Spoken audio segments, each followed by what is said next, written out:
Metal शेयरों की चमक हाल में ऐसी फीकी पड़ी कि तमाम लोग हैरान रह गए। पिछले 3 महीनों में बीएसई मेटल इंडेक्स में 20% से ज्यादा की गिरावट आई है, जबकि इस दौरान बीएसई सेंसेक्स सिर्फ 2% टूटा है। हालांकि जुलाई में यह सेक्टर हरे निशान में दिख रहा है, लेकिन ये रिकवरी कितनी मजबूत है और कब तक बनी रहेगी, इसे लेकर सवाल है।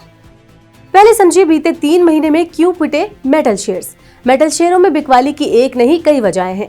सबसे पहले बात महंगाई की। कई देश में महंगाई दर दशकों की ऊंचाई पर है। असल में कोरोना के बाद पिछले 2 साल में ज्यादातर देशों ने इकोनॉमी में नकदी का प्रवाह बढ़ाया है।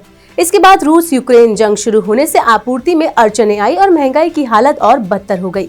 इसके अलावा वैश्विक इकोनॉमी में सुस्ती, चीन में मेटल की मांग कम या अनिश्चित होने, अमेरिका के केंद्रीय बैंक द्वारा कई बार ब्याज दरें बढ़ाने से मंदी के हालात जैसी कई वजहों से ग्लोबल डिमांड पर असर पड़ा है। साधारण शब्दों में अगर कहें तो इन सब की वजह ये धातुओं की कीमतों में गिरावट आई है और इससे मेटल कंपनियों के शेयर टूट गए हैं। अब बात देश में हुए बदलाव की करते हैं। घरेलू सप्लाई बढ़ाने के लिए 21 मई 2022 को भारत सरकार ने स्टील उत्पादों पर 15% की एक्सपोर्ट ड्यूटी लगा दी। इसकी वजह से जून 2022 में स्टील उत्पादों की कीमतों में 12% की गिरावट आई है। इसके अलावा ये भी माना जा रहा है कि एक्सपोर्ट ड्यूटी लगाने से स्टील निर्यात में जो गिरावट आएगी, उसकी वजह से वित्त वर्ष की पहली तिमाही यानी अप्रैल से जून तिमाही में इस सेक्टर के सेल्स के आंकड़े खराब रहने वाले हैं। इसकी वजह से 10 से 15 दिन तक तो कारोबार बाधित रहा और निर्यात हतोत्साहित हुआ।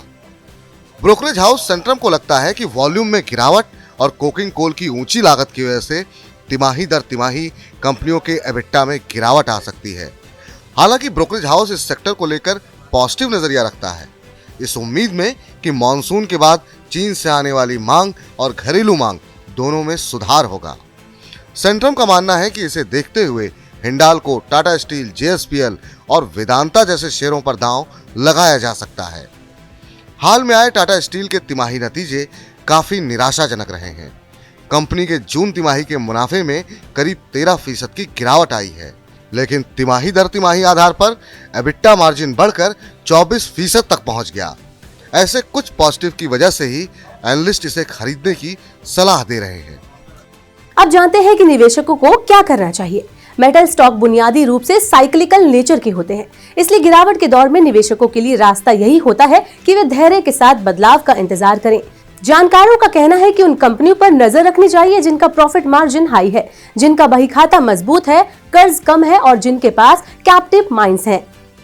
जार्विस इन्वेस्ट के फाउंडर और सीईओ सुमित चंदा कहते हैं कि अगर किसी निवेशक के पास अब भी मेटल शेयर बने हुए हैं तो संभव है कि उसे करीब 20% का नुकसान हो रहा है। तो मेरा सुझाव ये है कि अपने जोखिम प्रोफाइल और निवेश हॉरिजन के मुताबिक निवेशक शेयरों में गिरावट पर खरीदारी करें और लागत की एवरेजिंग करें। हम अगले साल की पहली तिमाही तक हालात पलटने की उम्मीद कर सकते हैं, लेकिन ये बात भी ध्यान में रखनी होगी कि इन स्तरों से जब शेयर में 25% की तेजी आएगी, तब जाकर ब्रेक इवन यानी पहले जैसी स्थिति होगी। तो कुल मिलाकर ऐसा लगता है कि मेटल शेयरों में निवेश करने वाले लोगों को तत्काल राहत नहीं मिलने वाली। इन शेयरों में बाजी तभी पलटेगी जब बेहतर आर्थिक माहौल होगा।